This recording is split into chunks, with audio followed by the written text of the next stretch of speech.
service enya meken awo nye modern to kata fimi tanse nyenko le yeme kebile de kawon kle banyiba tv joga npomo wona ojile dabala junction inele amuga nutuo menyenko enye nate agboyo me peter nyano zimahnya joveno eteblesari ke akpomi le kele egbe toma nje chodeje si bele temali titina adoyo piema odo asi ado wona no vide sari ke agede dono kojile echi ma anonyita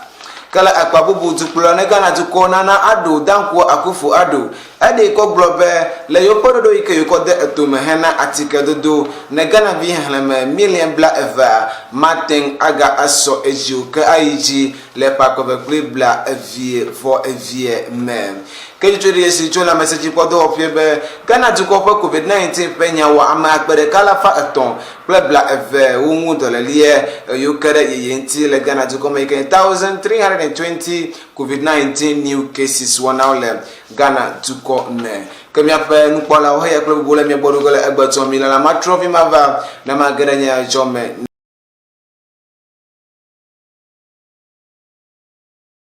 nemi akpa bebele de kan club banyiba tv joga npomo wona oji kemi akọ ya joga tan akọ dere ya pala jino hoyi kene wujo le la masenya agbala sronya pakpele hadumi gbonono pe wona ope akpa ji adare mi ape joga npomo wona oji kemi ape social media handles wole mi ape wona wume kale agbato mi kemi ajagome cho amuganu cho te pe kene banyiba tv le njojo jesi be wole apoto vv adoyi ko mo ko pe cho we enyiko you go down corner by destiny ajakpa ina kope we Andrea plus Seraphim to boy you can offer we any can we apoto ye we nyebe le jira kate ikene tele akachi muti le dabla junction pa gulogwe wa apoto vi eve yo te ko yika ofi moto le apoto adesi ka ko bla eton vo aton le anuto mame muti kala wona ye pa akpajia no vi ka no le atiji ve nuto ade ikene etere akachi muti awonya amerika ukpo nchocho ikene ko vito cho dare nkububi monya oji ika to pa for that wona pa akpajia ye asisu destiny pa we Andre kakple Seraphim e po we enyi ntuvi oji le ikeme ama aton lia ike odon kona be apoto Robert Sapo enya mere ike ko vito pa sia ayume ka odeme be apotobi eveyo ike nye destiny pakple Seraphim wo jagba ike ho ko deme be yo wo afo dede yele pejinu we eve benke ka bla eve vo evie gbe va ile jira kate ike nele akati pe globe pe akpaji ka ko bito deme be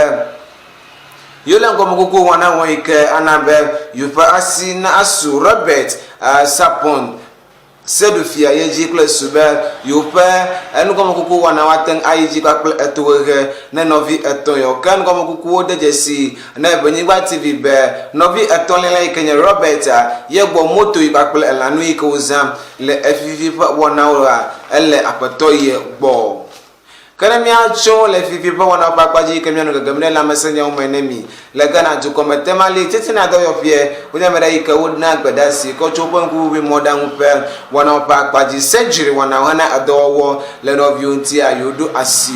woji le donoko maji kesusu eta wodo asi surgery wana oji yenya be echi ma anonyi pe fudede pakple adowo nu henya gadewa mele yosi le donoko maji o kala o pe gbadasi na nanya do la akpajia wo adama bel ejinu we atbe so pa mo so ikene yu azon le gana tukoma cho apajinu gbanto bala sene apajinu we efeya le ikame yu agara apajinu we de kema etima nonyi pa nyaula fudam na yole adono ko ji ka fieba yu adro asi yu pa do na katanji le wona efe akpaji kala akpabubua no vi ka no le konfo anoche teaching hospital do yo pa game le ashanti nuto pa aloje ike kpona dodo wona ne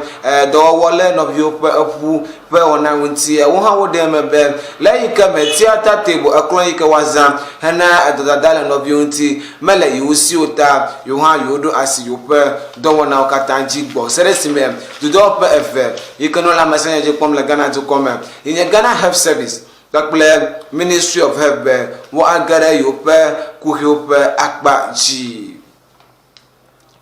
Kana mia action le dono ko di penya o menemi ka mia poto agana la mesenya o menemi le Ghana du ko megodo nje de jesi ko chu Ghana du ko plola yenye Nana Addo Dankwa Akufo-Addo enya mere ikedi ko globe yo padodo hana COVID-19 pa atike dodo na million bla efe ye wanye Ghana vigio le pa ko be play bla favore kay mila menya nui ka aten ava emo ga ke yo pa mo ko nye ba ni mi agara efe ye yi kanye pa ko be play bla efe vo evye 2022 a yo aja agbabe hafi mi ado jinu eni e ma ika anya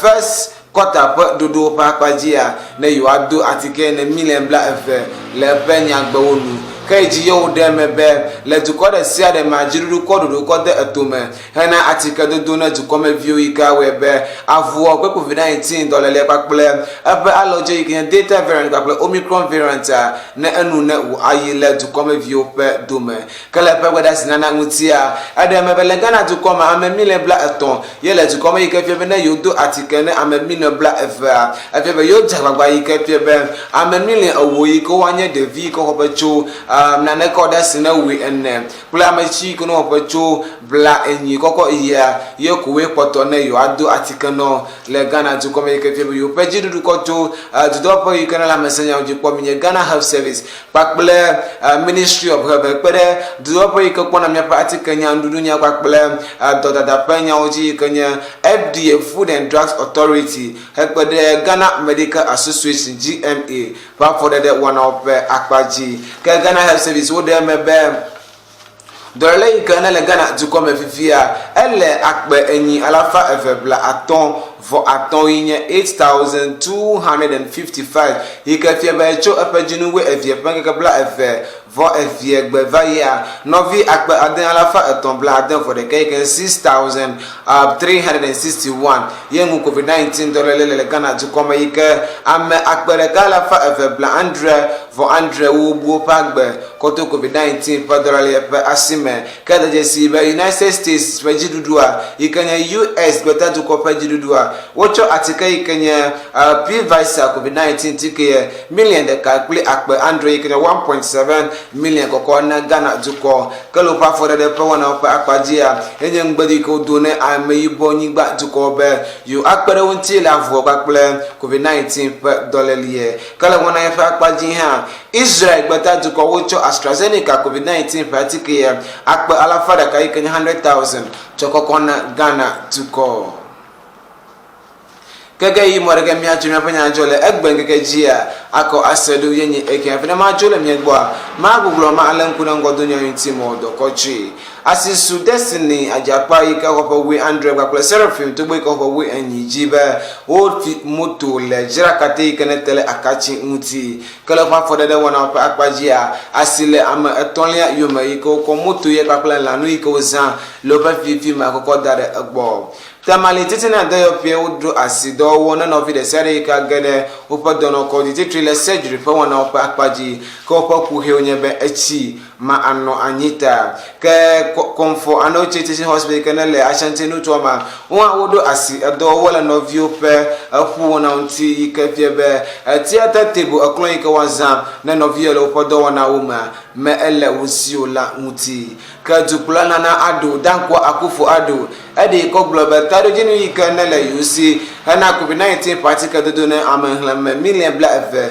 le Ghana du koma maten aso eji o kala Ghana du koma vivia dolali ado akpe enyala fa efe bla aton for atoyin 8255 kanu selens ebe English dictionary enya do pe ka dama gbena mi apanya jo hafi wudo gbo do pe ka na etrona asi le ebegbe kwakpela ye bugbe pe nyati unti hana emadede ba wana o ka service nya mai ka etro asi le nyomo dangatanti hafi meeting ponyele epenyigba TV pe joganu pomo wana woji nkonye nye nate agbeyome Peter enye nozime haya jo venem le tafsari ka mi pomile mi kwato mi agano mi apaya pala oji nenya je kwakpela wana bubu kadeo